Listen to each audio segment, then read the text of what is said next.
Everybody cross their fingers. All right. Oh, Like, did it work? Oh my God. Has anybody ever gotten so impressed with themselves? Actually, I shouldn't be impressed with myself because it was a risk I took, but it worked. Okay. It's a tech risk.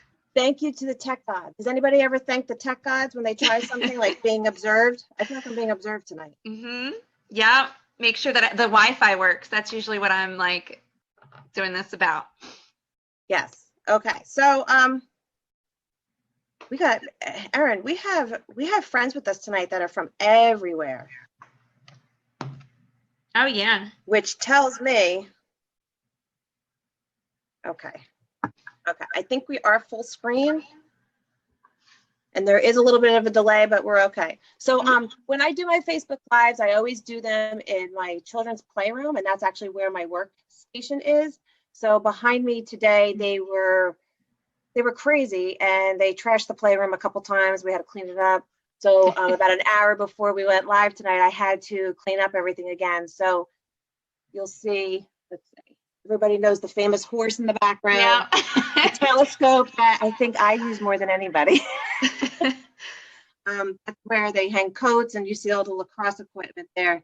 But and in the next couple of weeks, I'm actually going to clean out more stuff, and I'm going to put 2 students' desks under the window, and that's going to be like their station when they come home from school, put their jackets, put their homework. Because last school year they would put, it was like no organization, nobody can find anything. So right. I'm slowly taking the playroom back. So I'm going to be looking for inspiration for work desks, also for me. But that will be a big reveal, right? Yeah. Okay. So thank you everybody for tuning in, and thank you so much for your patience tonight. I'm so happy that everybody's here with us. More so, I'm so happy to have Erin Flanagan with us. Yay! I love Erin. Erin, I think I met you in 2014, maybe. Yes. At a Teachers Pay Teachers meetup. When it snowed, we got stuck at Panera. It was snowing so bad, and you were at Panera. Bethany Lau and Bryn McGinn organized it. It was such a nice afternoon, and you and I clicked right away. And since then, our relationship. It was honestly like a month after I started selling anything or even opening a TPT store. So I was new. You were new, okay. But I think you were blogging. Yes. Yeah. Which is really cool, because I didn't start blogging until after I started creating products. So you already had a really awesome blog established. Okay, so that's cool. So I would love to talk to you about that, but we're going to talk about creating digital design tonight. Okay, so I'm going to actually click out, and I'm going to turn it over to you. Okay. So I'm going to turn my camera off, because Erin has an amazing presentation for us tonight, probably about 30 minutes long. It's going to talk about how to avoid digital design disaster. Okay. And I've got examples. I have before and after. Wait, none of them are mine, are they? No. All right. Good. All right. Erin, also before you get started, can you tell us a little bit about yourself and Absolutely, why we should love you so much? Okay. All right. Okay.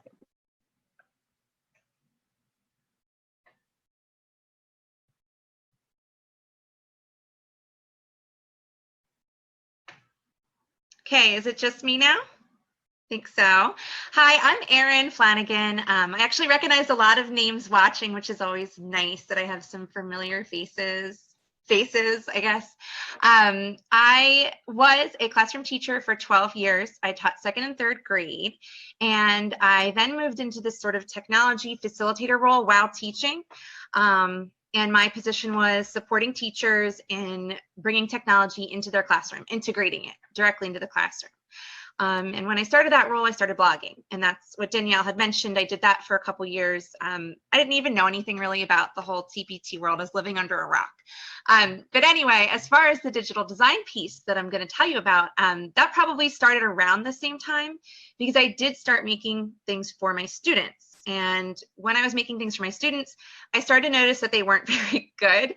I started to feel like I was missing something. I was putting together these great slideshows and great interactive activities, and I just kind of felt like there were always a lot of questions like, how do I do this? Or like, how do I add it? And I felt like a lot of my lessons were spent troubleshooting and helping students actually use the technology and less time focused on the content. And that's what led me into this whole world of user interface and digital design. And it took me like a good solid year to put all this together. I do have a training in it, and this is just a little piece of it. I think of this as sort of like the HGTV version. This is like the before and after, the reveals, and to give you kind of a really visual idea of what good design can do and how it can help your students be more effective using devices, and also how you can be more effective in delivering your content using digital through your own creations. So I'm going to go ahead and see if I can share my screen, and I want to pull up, I put together some slides, and actually while I'm talking, go ahead and use the comment section to ask any questions, because we're going to try to build in some Q&A at the end. So I think I'm doing this right. This is like my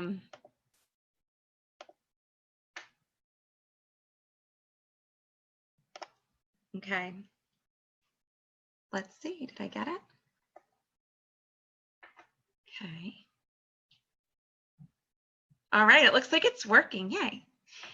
So this is going to be focused on mostly on Google, but you can absolutely adapt what I'm telling you for iPads as well, and for a variety of platforms. But it's just sometimes easier to focus on like one at a time. So while I'm talking, so if I'm saying things like click and your students using iPads, then just substitute the word touch so that I don't keep having to say click and then touch.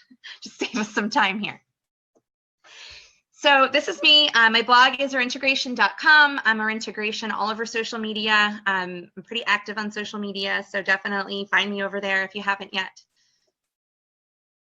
The topic I want to talk to you guys about is user interface design. And the way I'll just refer to it from now on is just UI. And user interface design is actually the look and the feel of your presentation. It's the interactivity of your presentation. And in our case, it's not a presentation, it's our digital activity that we're making for students. The best UI is going to make your activity efficient and effective.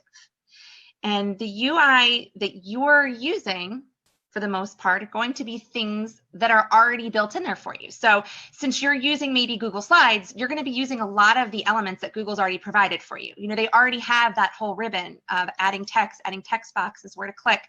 All that design, that part's done. On the iPad, let's say you're making something for Nearpod.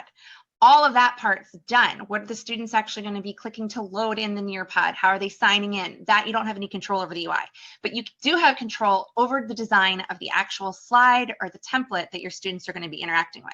So that's what I want to focus on, the user interface design of the templates that you're creating for your students. So what I did was, when I started to learn about user interface design, I went to who I felt like was really killing it in design.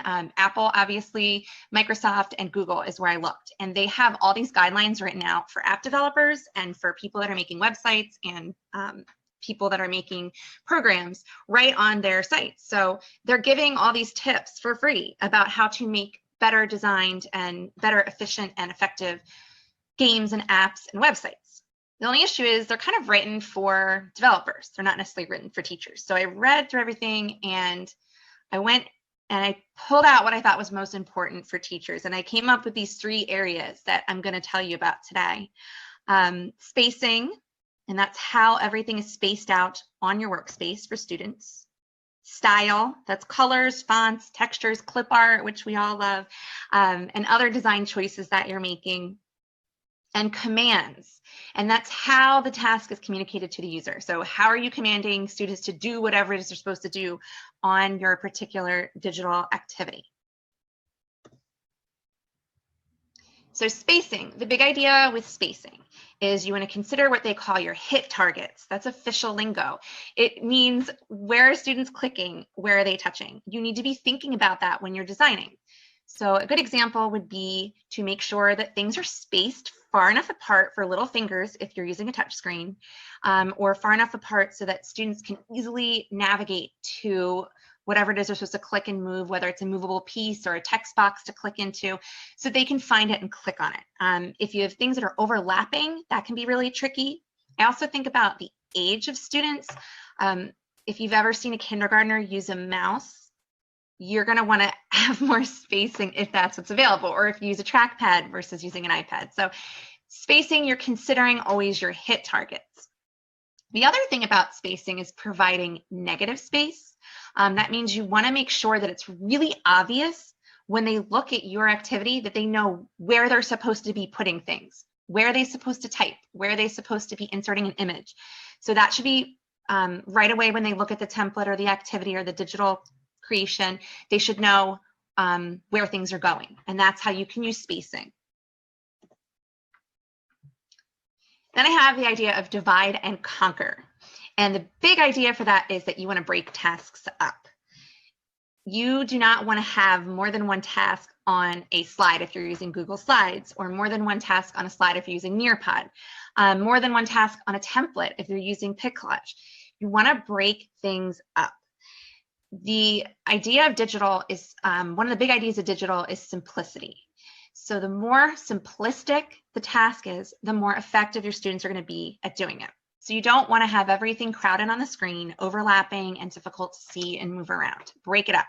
If you feel like you're running out of room, make another one, make another page, make another template, break it up.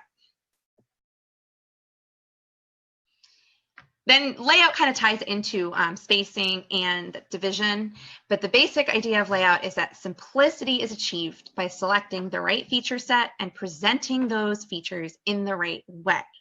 So layout is just as important as the content itself. Where are you placing your directions? Where are you placing your clip art? Where are you placing text boxes? Where are you placing shapes or anything else that you're adding to your digital activity? You need to be thinking really clearly about your layout. And the most important part about layout is once you determine your layout, you need to stick with it for the duration of the activity. So if you're making a Google Slide interactive notebook for your students, you want to try to use a consistent layout, because then students aren't having to figure out everything every time they turn to the next page. So if you always have your directions in the same spot, they know where to look for directions. If you always have your movable pieces in one spot, they know where to look for movable pieces. So that layout is going to take a lot of the guesswork and make your students more efficient at using the activity, which is good because it saves us time. We're not troubleshooting all the time. We're building in a lot of these tech tutorials right into our resources. So they're figuring it out the first time, and then you're repeating it as you go. And then style, which kind of has all of those things sort of wrapped up into it. So here's the big idea with style, is when you use a consistent style, it communicates information and it encourages predictable behaviors because it uses meaningful graphics, accessible colors, and legible fonts. So your style is not about making it look pretty. Your style is about actually communicating information to the students that are using the device. And it's also encouraging those predictable behaviors. So they're knowing where to click, they're knowing what to do. And the way that you do that is through graphic choice. It's through color choice, or color story is kind of the official word I've heard online about it, and legible fonts. I can't tell you how many beautifully designed websites or apps have gone on where the fonts were not the best choice for students using the activity, or where the color story, it might have been really engrossing, it might have been really beautiful, but it either had students lose focus, it was too harsh, or it wasn't accessible. So when you're considering your design, you need to nail down what style you're going to use for your digital design, and then you want to be consistent. And I will make sure I have visual examples of all this stuff. It's just easier for me to kind of like plow through all of it. So then when we get to the big reveal, some of the stuff will start clicking. So I'm going to start with clip art as far as style. This is a tricky one. This was really hard for me because I really wanted to make sure that I was using images that I thought were engaging or fun or like looked really good. And that might work for a principal. A lot of times for principals, I'd always do like I think I said in my digital training, I always like to do blackline because afterward the kids could color it. If it's not directly informing the activity, it's not giving the activity meaning, it's not adding usability, it's not clarifying anything, you most likely don't need it. So Clipart should be used really sparingly, especially when you're just getting started. My tip is for anyone getting started, like start really, really simple and plain, and then slowly add your elements into it. If you're using a lot of movable pieces, like you might not need a ton of clipart, just decorative in the background. You can be really smart with how you use clipart to actually communicate information to your students and actually help them do better when they're using an activity, and help them learn more too. So be very thoughtful when you use clipart. I said on Instagram, if any Project Runway watchers in here, any Tim Gunn fans in here, so I'll see if I get any thumbs up, the one person that's still watching it like 20 years later, but he always would say there's like this wall of clothes, and they are wall of like shoes and purses, and at the end he would say use the Macy's wall thoughtfully, meaning like don't over accessorize. Or I think of like Coco Chanel's like walk out of the house and take one thing off. Apply that to clipart in your digital resources. It's a really good way to keep things simple. Color choice is another area I didn't really think a ton about. I really love like rainbow bright colors in real life, but that doesn't necessarily transfer the same on the screen. You have to be really mindful about the tones that you use. The other thing about color is you want your color story to communicate information. The biggest example of that is hyperlinks. A lot of us are familiar, hyperlinks are usually underlined, but another thing is hyperlinks are usually blue. So if you're going to be using blue text all over your digital resource, it's giving students the idea that it's clickable or that it's touchable and that it's going to open a link. If you're using blue text and it doesn't open anything, you've just kind of given students the wrong information.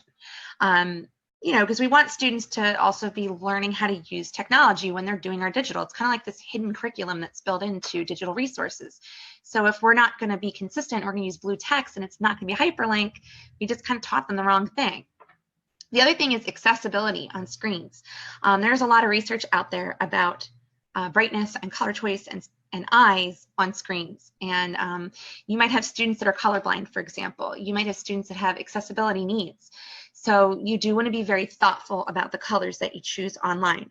I do have an entire training devoted to color that I'll be pushing out, and I'll tell you how to sign up for all that at the end of this.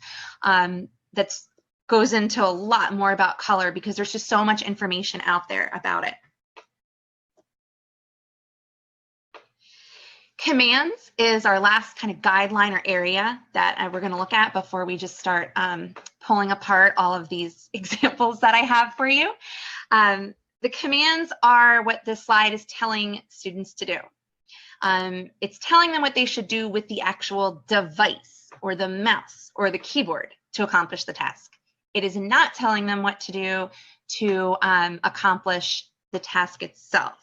So that means, like, on paper, I might have told students to show their work or to write an explanation or explain their thinking or make something to show this or make, you know, make $2 with coins or use this or draw this. Those words do not transfer onto digital because it's not commanding students exactly what to do with their device. So now they're having to translate into, okay, so show, does that mean I'm typing? Does that mean I'm drawing something? Right, okay, I have to make a text box, then I have to start typing.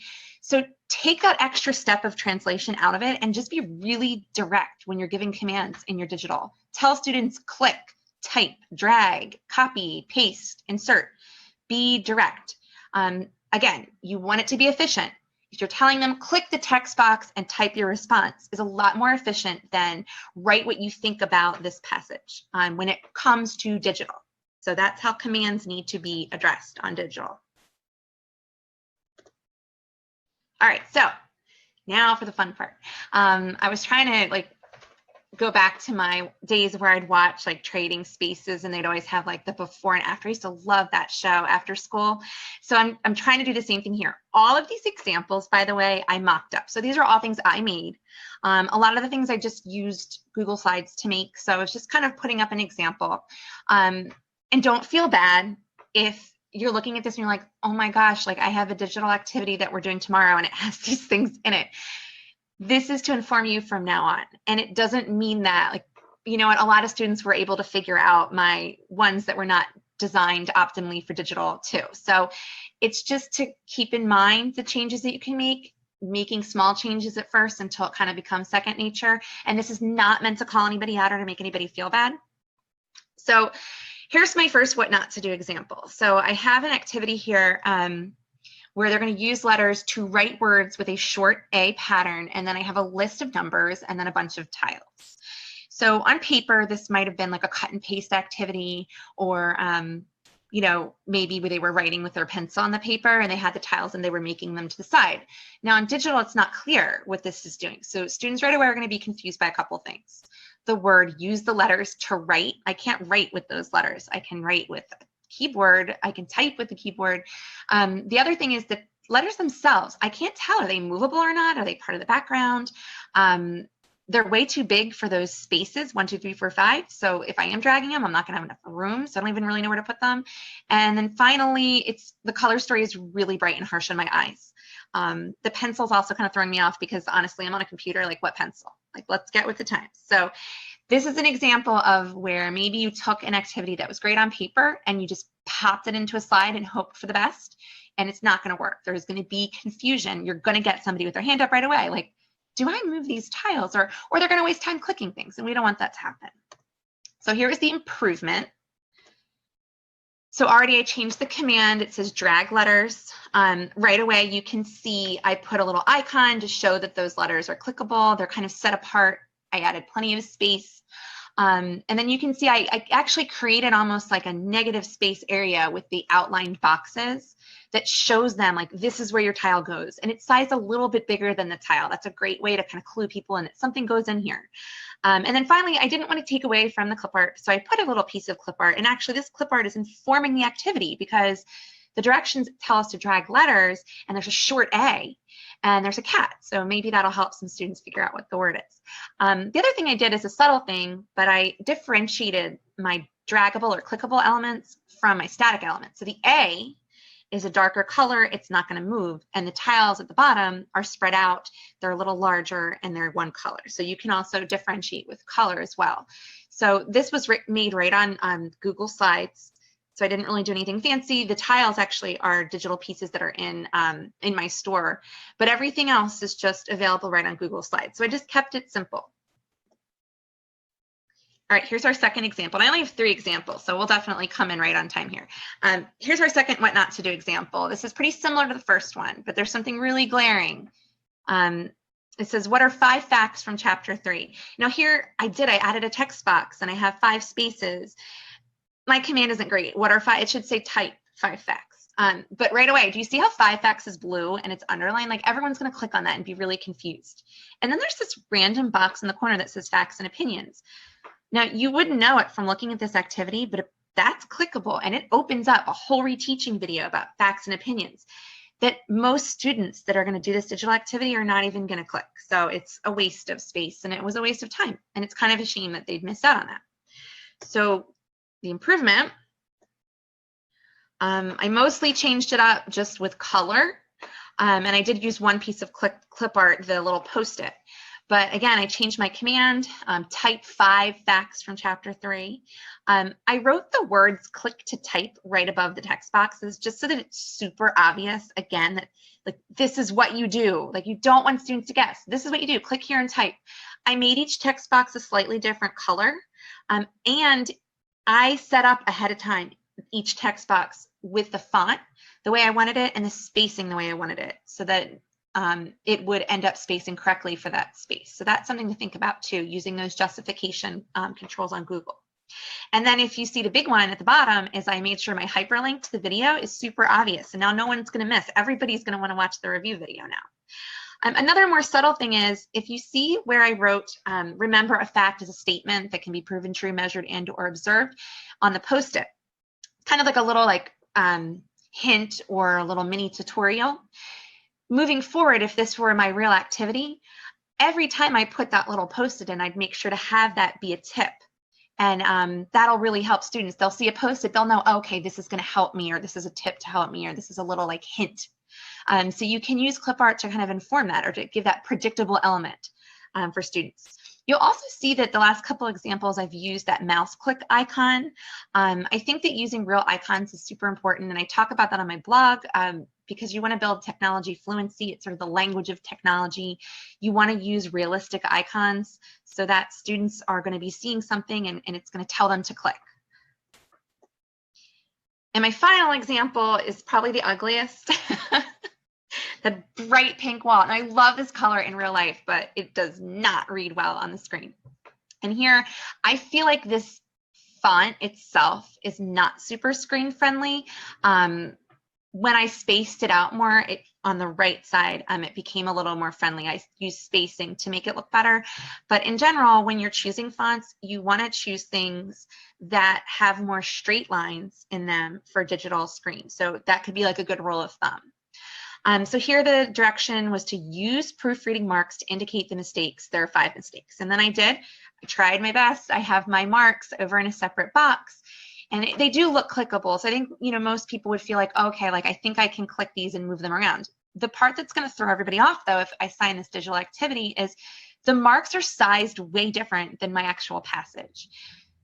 The other more subtle thing about this activity is you have to remember that we're not just doing digital to do digital. If I really want my students to be editing and proofreading, I should have them actually editing and proofreading the passage itself. The passage should be able to be clicked and they should be able to type and edit right in there. And then they're actually practicing something more authentic. It's not authentic to be dragging proofreading marks over a piece of writing on the computer, on digital. Is it authentic on writing on paper? Yes. So again, it's just making sure that you're really thoughtful when you're making something digital, that you're designing it for digital. And so here was the improvement. It says fix the 5 mistakes in the passage, and then I gave a command, highlight to change the color of the font or add a strike through to show the changes you made. I also made sure that my passage says click to fix so that it's super obvious, like this is the passage you're clicking and you're fixing. The other thing is I wanted to make it authentic. I wanted students, when they were doing this editing activity, to learn what a strike through is and how to do it on Google Slides and to learn how to change text color. So I actually put right on the slide a little screenshot of how do you strike through. And to be honest, like I didn't even know you could strike through on Google Slides until I was making this, and I'm really excited. But it's Alt-Shift and the number 5. So if you highlight the word and you press that shortcut, it will do a strike through, or you can go to Format and drag down. So right there I have my little tutorial area, and then I even put an example. Now students are going to authentically be editing this paragraph, but because I want to see the changes they made, I'm going to have them change text and add strike through so that I can go through and still see what they made. And it's a little bit more geared towards digital than just randomly like adding editing marks to something. So here's the big idea. So I know I talk like a mile a minute. There's nothing I can do. It's like a serious New Jersey problem. There's no cure. But here's the questions that you should just be asking yourself.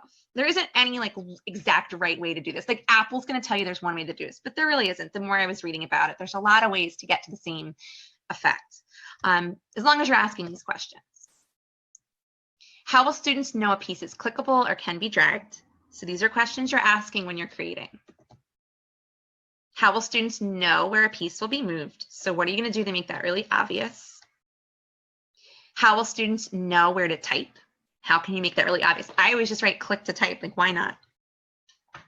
How will students know if a link is clickable? So again, we want them to learn what a link is and when things are clickable. So how can we make that really obvious? It's super easy if you just do blue and do underline and add that little mouse icon. How is this activity contributing to students' technology fluency? So are you making sure to use authentic commands, authentic actions, authentic icons the best you can so that the activity is going to help them with their technology fluency? It's going to help them become better at using digital. So if you ask these questions while you're designing, chances are you're going to have a more effective resource for your students or for the students that you're designing for. So thank you so much for listening. I know it was a lot of information. I do offer a free training that goes over this stuff plus a lot more into the philosophies from the big dogs, as I call them, Google, Apple, and Microsoft, and a little bit more specific as well, because it was like 30 minutes. I was trying to get all in there. So you can join that. It's free. It's at the bit.ly Designing for Digital. It is case sensitive. And then my digital resources are at shopperintegration.com. And that's also where the digital pieces, the movable pieces that I featured in this video. So I'm going to try to figure out how to not share my screen anymore. Stop share. And I'm going to cross my fingers that, okay, can you guys still see me? All right, I think it worked. So I want to thank everybody for tuning in, and I'm going to try to go down and kind of scroll and look at questions. Danielle, I think you're back on with us too.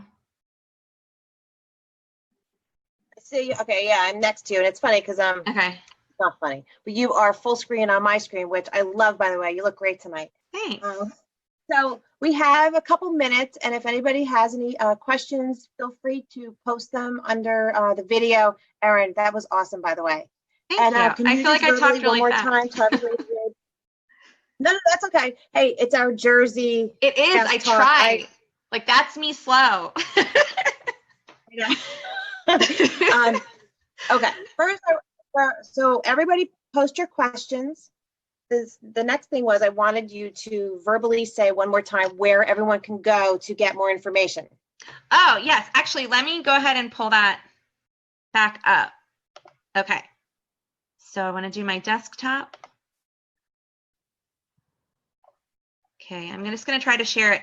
So if you go to the bit.ly there, you can also get there. The bit.ly is going to open up my my website, erintegration.com, and it's /designing-for-digital. I can't get out of my Google slideshow. Oh, wait, there we go. So that bit.ly is going to take you here. I go into some of the background about kind of my journey and all the mistakes I made. But then you can sign up at the very bottom. There's free training. It's a set of videos. They're each 10 minutes about that you can watch to kind of learn a little bit more, and then to also be on the list to get the new ones as they come out. So that is up here. Yeah. And easy to access. Yes. Okay. Should be. And then, Erin, how about when we finish up, can you copy and paste the link and put it in the comments? Yes, I'm afraid to do that I'll do that like after, just I don't want to mess anything up. I know, right? Exactly. Okay. All right. Well, are there any questions? Okay. What tips at the end? Okay. Will the tips be, well, no. Sandy, we didn't plan on posting any of the slides. Erin, I don't know how you feel about that. Probably not. But I'll figure out how I'm going to pop it in somewhere. We'll figure it out. Okay. Karen Wasden has a really good question. Do you ever have kiddos drawing in digital? I have son with draw. Like, how do you feel? What kind of drawing activities do you recommend?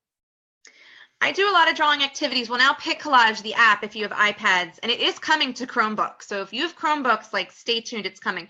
But I do a lot of drawing activities on Collage where they can draw. Vocabulary is great for drawing, matching activities on Collage. They can draw. I mean, I have them draw just to annotate a passage, like close reading on Collage. I don't do so much drawing. What do you know about what's coming to Chromebook? Oh, Collage, the app. What's coming to Chromebook? Please tell me. When? I can't hear you. I'm sorry. No. What kind of drawing features can we look forward to on a Chromebook?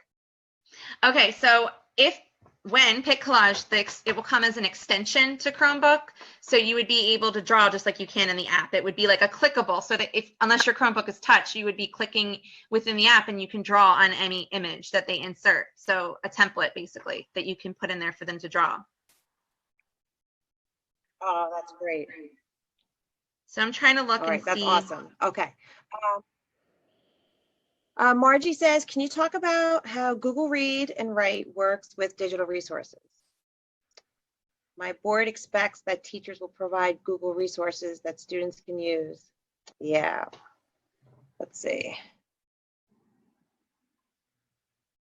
What's Background and text as saved.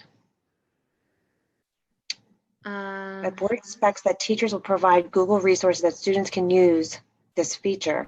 I haven't used this feature. I think for Google Read, it has to be Google Docs still. I'm pretty sure. Okay, I don't think now, Google Read works on slides yet. okay, so Margie, if the Google slide has a locked background, it's not going to be, you're not gonna be able to enable the Google Read. That's a huge, that's a downfall, I think, also with like the inclusion classroom. So you can't offer that. So it would work with the Google Docs, like Erin just said. So what you could do, what people do to work around it is that they create the slide and then they'll link something in the slide to open in Google Docs, and then that part can be read. So that's one way to work around it. Okay, what are your thoughts about using the speaker notes section for a reminder or link for older students? Okay, I've been using the notes section at the bottom to put information in. The comment, when I believe when the Google Slides gets reshared, it doesn't go with the share. Is that correct? I think so. I'm pretty sure. I've heard otherwise, but I've never had it come up. But okay, but for me in my own classroom, I would do that. I would definitely put a comment, like if there's like a special like for like an author's bio web quest and you want them to use a specific link, maybe put it in there. I think that's a cool idea. Definitely use anything you have. You can use space outside as well if you wanted to put it outside. Here's one. It says, is there a way to make the movable letter activity self-checking? No, like you can't have it like tell them if they did it or not. There are other, I know people that design for Nearpod or for, there's an app called Boom Cards. I'm not too familiar, but those are self-checking, but not on Google Slides, no. Okay. Someone asked about screenshots in a product. So screenshots, you know, I can't give you advice as far as commercial. You'd have to do the research on your own, but I will tell you that every platform has its own terms of use.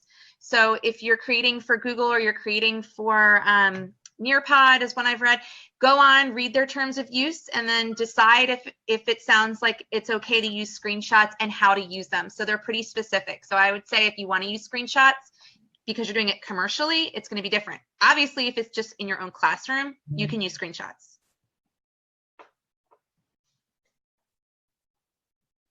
So commercially, we all have to make sure we go with the, like, let's say this is for Google Slides, make sure you check the Google terms of use, make sure you make it really, really clear that you're not Google. Make sure you make it clear that in your terms of use, you know, your disclaimer.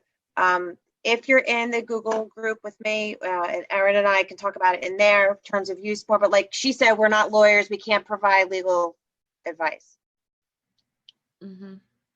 That topic's come up a lot. Yeah. But they're, I mean, I will say that they're very explicit. So you'll if you go to the terms of use, you'll feel like you'll have some clarity about what you can and can't do. So I think I'm just on your Facebook. Okay. So I think that's where all the questions. We have time for like one more. Okay. Okay, so I think, and then afterwards, Erin, we'll check out more, and you know, we'll check back in. And Erin is easily accessible, and you know, people are not shy about contacting me. So feel free to go ahead and contact both of us. This was such a pleasure, Erin. Thank you so much. Thank you for putting all this together. This was really cool. I think I have some homework to do, and we. I got to redesign everything. It was really cool. I have homework. Everybody else has homework too. Believe me. I think we got a lot of great information. So thank you so much. Thank you to everybody. Have a great night, and I'll see everybody soon. All right. Take care, everybody. Good night, Erin. Good night.